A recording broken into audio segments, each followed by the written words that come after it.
bumwe mu buryo bwavumbuwe n'abashakashatsi harimo ubwo kubara igihe. Ibi ngibi babibara bashaka uburyo ki bafata amatserisi 100 akabisagonda. Amasegonda 60 azaduha umunota. Iminota 60 nirabyara isaha. Naho amasaha 28 tuzavuga ko yaduhaye umunsi. Iminsi 7 izaduha icyumweru. Naho ibyumweru bigera kuri 4 bizaduha ukwezi. Bivuze yuko ukwezi kugizwe n'iminsi 31 cyangwa 30. Naho amezi 12 tuzabara umwaka. Ibi ngibi bihuriye he nuko mbere yuko batabaraga igihe kimeze gutya. Mu mpera z'umwaka mu kwezi kwa 12 cyangwa mu kwa mbere hari amatariki cyangwa iminsi ivugwa cyaneho ibintu bitandukanye ku buryo buri muntu wese aba yumva iyo minsi itandukanye n'iyindi muri we. Ni iyihe mpamvu y'ibi bintu? Ni mpamvu ki ibingibi abantu babifata nk'aho birenze ibindi? Ibi ngibi urabyemera neza aho umuntu mu businessman ufite business yinjiza miliyoni ku munsi, niba ari umukristo azemera uwo munsi afunge, ntabwo business izakora, azajya gutera n'abandi mu masinagogi, mu kiliziya cyangwa mu rusengero. Ni mpamvu ki abantu bahurira ahantu k'uwo munsi? Gusa ibi byose ubiri inyuma n'umugabo bita Emmanuel. Uyu ni umugabo wavukiye mu gihugu cy'Isiraheli, gusa hari mu bwami bitaga Yuda. Uyu ni muntu ki? Yitwa nde? Nge ndi Honore. Ikiganiro n'ibyashobora no kuri Honore TV Arubase. Bashimira ko mugikurikira. Katuvuge ko umugabo bita Emmanuel abenshi bazi nka Yesu Kristo w'i Nazareti. Uyu ni muntu ki? Katubyumve. We pray to thee our God this day for the blessings you buri ku provide. cyumweru muri buri gace kahariho hose ku isi abantu bahurira hamwe mu nzu nini, bose bambaye imyambaro myiza, bose bagiye kumva inkuru.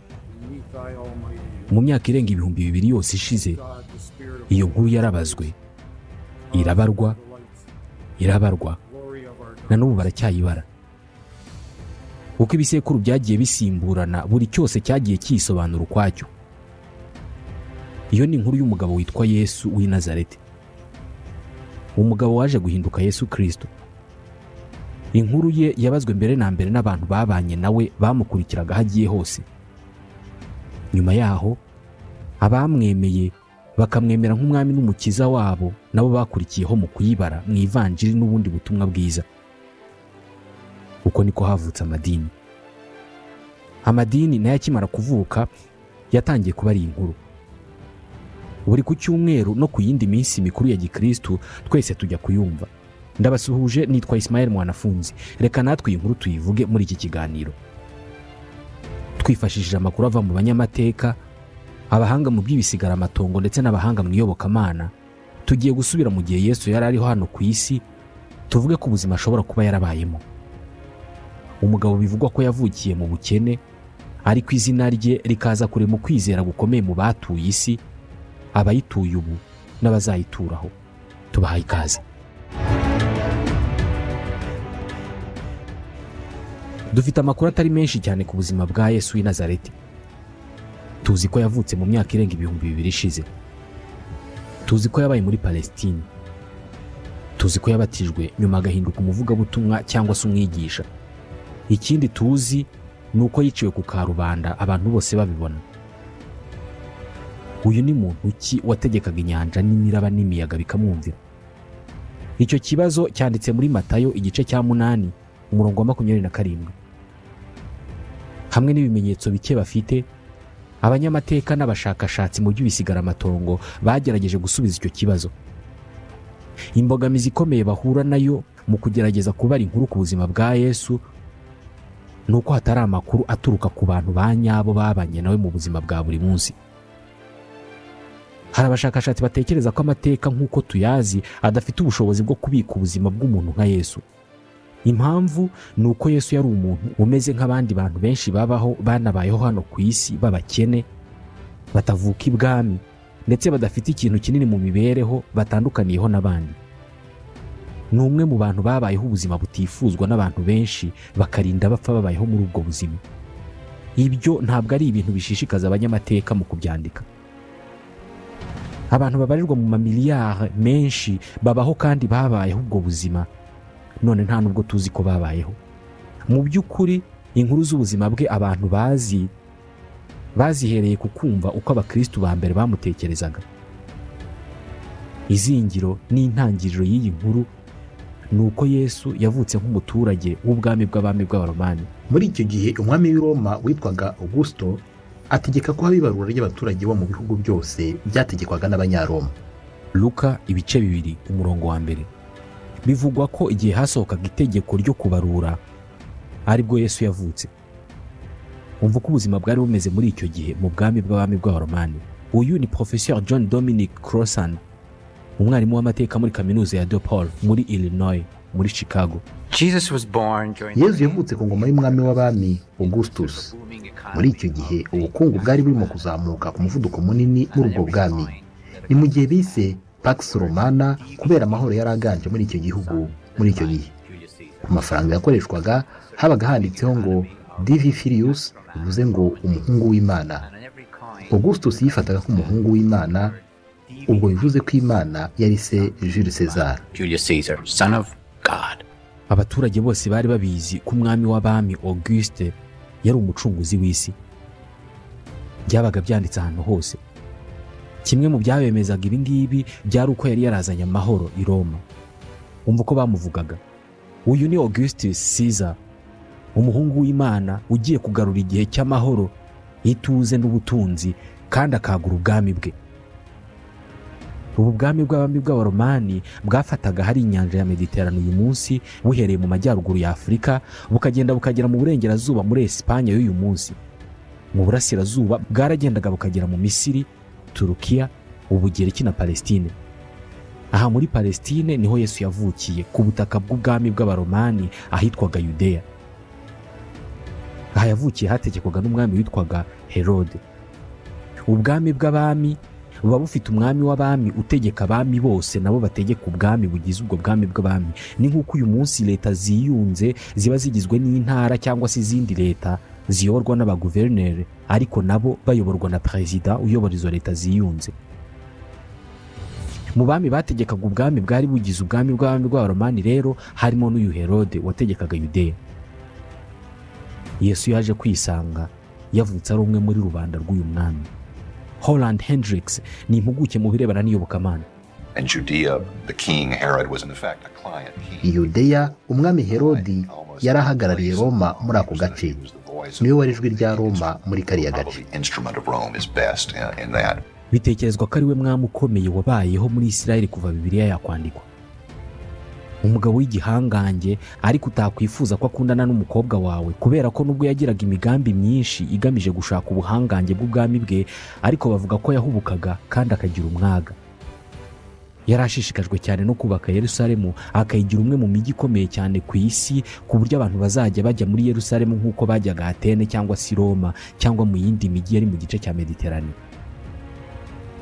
Yubatse Yerusalemu nk'uwubaka igikorwa remezo kigomba kuzabaho iteka ryose. Ku nkengero z'umujyi, Herode yari yarubatse umuyoboro munini w'amazi upima ibirometero birenga 60 ukajyana amazi mu wundi mujyi yari yarubatse ku cyambu. Mu guha icyubahiro umwami w'abami Jules Caesar, ari nawe se wa Augustus, uyu mujyi yari yarawise Caesarea Maritima. Uyu mujyi wagaragazaga ubutegetsi bw'abaromani kuri Isirayeli mu gihe Yesu yavukaga.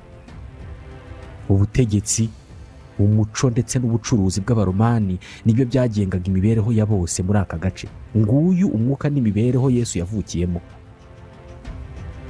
Inkuru z'iyobokamana zivuga uburyo yavutsemo. Abyara umuhungu we w'imfura, amufubika utwenda tw'impinja, amuryamisha mu muvure kuko nta mwanya bari babonye mu icumbi. Luka ibice 2 umurongo wa 7. Bitekerezwa ko ashobora kuba yaravutse mu mwaka wa 4 mbere y'uko batangira kubara imyaka bahereye kuri 1. Impamvu bavuga ibi ni uko umwami Herode yapfuye mu mwaka wa 4 kandi Yesu yavutse uyu Herode akiriho, akiyobora Yudeya. Amateka avuga ko yavukiye ahitwa Bethlehem. Bitekerezwa ko yavukiye kandi agakurira hafi y'inyanja ya Galileya mu cyaro cyitwaga Nazareth. Aka kakaba gace kasaga n'izingiro ry'ibikorwa bya politike muri icyo gihe. Nazareth yari mu birometero 6 uvuye mu wundi mujyi wari ukomeye cyane icyo gihe witwaga Sepphoris. Ahantu yari atuye hakozweho ubushakashatsi ngo harebwe mu by'ukuri ubuzima yabayemo. The findings really are requiring us completely to rethink Jesus' social economic setting, because we really had thought of Jesus as being really out in. Ibyavuye mu bushakashatsi bw'abanyamateka byatumye abantu bongera gutekereza ku buzima n'imibereho ya Yezu. Twamaze igihe kinini dutekereza ko Yezu yabaye ahantu mu cyaro, kure y'inyanja n'imigezi, mbese ahantu hitaruye imibereho y'abasirimu b'Abaromani b'icyo gihe. Nyamara ibisigaraamatongo byakuwe Seforis byagaragaje ko Yezu ashobora kuba yarabayeho mu buzima bwa gisirimu, mbese nk'abandi banyamujyi bose b'icyo gihe. Iyi mibereho agomba kuba ari nayo yahereyeho akora bizinesi n'ibindi bikorwa byose umuntu atakeka mu mibereho ya Yezu wafashwe nk'umubaji uciriritse. Characteristic of Jesus, the humble carpenter. Amateka avuga ko akiri muto agomba kuba yarakoze akazi k'ububaji no gusana ibikoresho bikoze mu biti, kubera ko se, umugabo wari warashakanye na nyina witwaga Yosefu, yari umubaji, kandi muri kiriya gihe muri Palestine umwana yakoraga umurimo se asanzwe akora. Abanyamateka bashidikanya ku mibereho ya Yesu y'uburyo yaba yari umwana wo mu bakene, nubwo Bibiliya muri Matayo igice cya 13 guhera ku murongo wa 54 igaragaza ko abantu bo mu gace k'iwabo bafataga umuryango we nk'uw'abantu baciriritse batanafite amikoro ahagije. Uyu murongo wo muri Matayo ugomba kuba ari wavuyemo imvugo y'uko nta muhanuzi wabo. Ajya mu mujyi w'iwabo maze yigishiriza mu rusengero rwaho. Baratangara cyane bati, mbese ubwenge afite n'ibitangaza akora abikura he? Ese nyina ntiyitwa Mariya? Abavandimwe be se si Yakobo na Yosefu na Simoni na Yuda? Mbese bashiki be bose ntiduturanye? None se biriya akora byose abikura he? Ibyo bituma batamwemera. Yezu niko kubabwira ati, nta handi umuhanuzi asuzugurwa uretse mu karere k'iwabo niwe mu rugo. Izi mvugo z'aba baturanyi zigomba kuba arizo abanditsi bahereyeho bavuga ko iwabo wa Yesu bari abakene. Imwe mu mpamvu abashakashatsi batekereza ko iwabo wa Yesu batari abakene nk'uko bitekerezwa, ni uko iyo bavuze umubaji, abantu benshi batekereza umukozi ufite ubumenyi bwinshi bwo gukora ibikoresho byo mu biti, akaba umuntu ukora cyane kandi winjiza amafaranga menshi. Mu bice byo muri Amerika y'Amajyaruguru, ababaji benshi baba bari mu cyiciro cyabo hagati mu birebana n'amikoro. Ntabwo baba ari abakire bazwi, ariko baba ari abantu batagorwa no kubona iby'ingenzi bitunga abantu.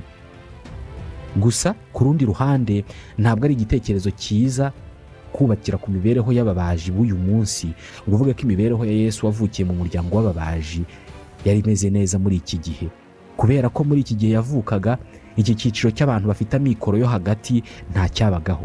Wabaga uri umukire cyangwa se ukaba uri umukene, nta mikoro yo hagati yabagaho. Umujyi wa Seforis wubatswe mu gihe Yesu yari arimo kubyiruka. Bivugwa ko Yesu yavuye aho yavukiye i Nazareti akajya muri uyu mujyi gushaka imibereho nk'abandi bose. Bivugwa ko yakuriye muri uyu mujyi hafi y'isoko. Agomba kuba yaranavugaga indimi nyinshi nk'uko byizerwa na Professor Eric Meyers wigisha muri kaminuza ya Duke.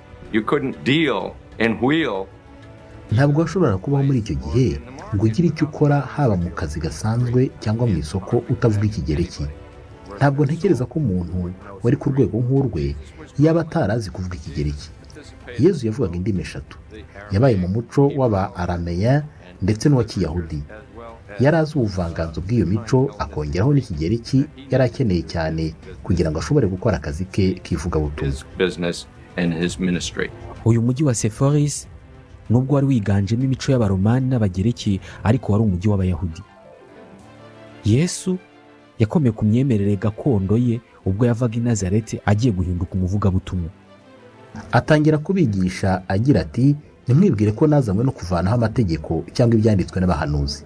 Sinazanywe no kubivanaho, ahubwo nazanywe no kubisohoza. Matayo igice cya 5 umurongo wa 2 n'uwa 17. Yari umuyahudi kubera ko nyina yari umuyahudikazi, avukira mu gice cy'Abayahudi. Inshuti ze n'abigishwa be bose bari Abayahudi. Inshuro nyinshi yasengeye mu nsengero z'Abayahudi zitwa sinagoge. Yigishaga akoresheje inyandiko z'Abayahudi. Yizihizaga iminsi mikuru y'Abayahudi. Yavutse, arerwa, yigishwa kandi apfakira umuyahudi. Uyu munsi ku isi hari amasinagoge n'insengero z'Abayahudi ahantu hose. Imiryango y'Abayahudi aho iri hose ku isi iba ifite sinagoge isengeramo. rimwe na rimwe zitwa insengero nk'izindi zose. Nyamara muri iki gihe cya Yesu hariho urusengero rumwe rwonyine ku isi, ni urwari ruri i Yerusalemu. Ku Bayahudi bariho icyo gihe, uru rusengero rwari i Yerusalemu rwari ryo zingiro ry'ubuzima bwabo bwose mu iyobokamana. Hari umunyamateka w'Umuyahudi witwa Flavius Josephus wabayeho mu mwaka wa 38 agapfa mu mwaka w'100, wavuze ko icyo gihe habagaho urusengero rumwe ku Mana imwe. Uyu niwe muntu wa hafi wabayeho muri icyo gihe wasize yanditse ku buzima bwa Yesu n'Abayahudi. Muri iki gihe Abayahudi nibo bwoko bwari bufite Imana imwe, bukagira n'urusengero rumwe rwo kuyisengeramo. Uru rusengero rwari ingenzi cyane mu mibereho yabo kubera ko nirwo rwabahuzaga. Professeur Paula Fredriksen yigisha amateka y'iyobokamana muri kaminuza ya Boston. Urusengero rwa Yerusalemu rwari nk'umutima w'igihugu. Abayahudi aho babaga bari hose ku isi bashoboraga kubika amafaranga umwaka wose kugira ngo umunsi umwe mu mwaka bazajye gukorera ibirori i Yerusalemu. Ni nk'uko uyu munsi abantu bamara umwaka wose babika amafaranga ngo bazayishimishemo ahantu runaka mu mpera z'umwaka. Nubwo uru rusengero rwari ingenzi mu Bayahudi, ariko Judaisme cyangwa se idini rya Kiyahudi ntabwo ryari idini ry'igihugu. Iki gihe nta dini ry'igihugu ryabagaho muri Israel na Palestine. Bitekerezwa ko muri iki gihe kumva ubuzima bw'iyobokamana muri Israel kwari nko kumva intonganya ziba mu miryango yacu, aho buri wese aba afite ibyo atumvikanaho na runaka, cyangwa se babiri bafite ibyo bumvikana ariko badasangiye n'abandi. Iki gihe nabwo muri ubu bwami hari amatsinda menshi atarishimiraga uburyo urusengero rwayoborwaga cyangwa se uburyo iyobokamana ryayoborwaga mu gihugu. Hari abavugaga ko idini riyobowe nabi, bagera naho babihinduramo ibibazo bya politike. Bamwe muri aba ni nabo bagaragaje ubutumwa Yesu Kristo yatangaga. Mu 1947 hari inyandiko zandikishijwe intoki ziswe Dead Sea Scrolls zavumbuwe n'abashakashatsi mu buvumo bw'ahitwa Kirbet Qumran muri Palestine. Bitekerezwa ko zanditswe n'abaturage bitwaga aba Essenes. Iri ni itsinda ry'abaturage bafashe icyemezo cyo kuva i Yerusalemu bakajya gutura ahandi mu rwego rwo kugaragaza ko batari bishimiye uburyo urusengero rwari ruyobowe. Bagiye kwiturira mu butayu mu rwego rwo guhunga Yerusalemu. Bavugaga ko yamaze kwijandika mu by'isi cyane. Bagiye kubaho kure y'abandi Bayahudi, bashyiraho amategeko abagenga.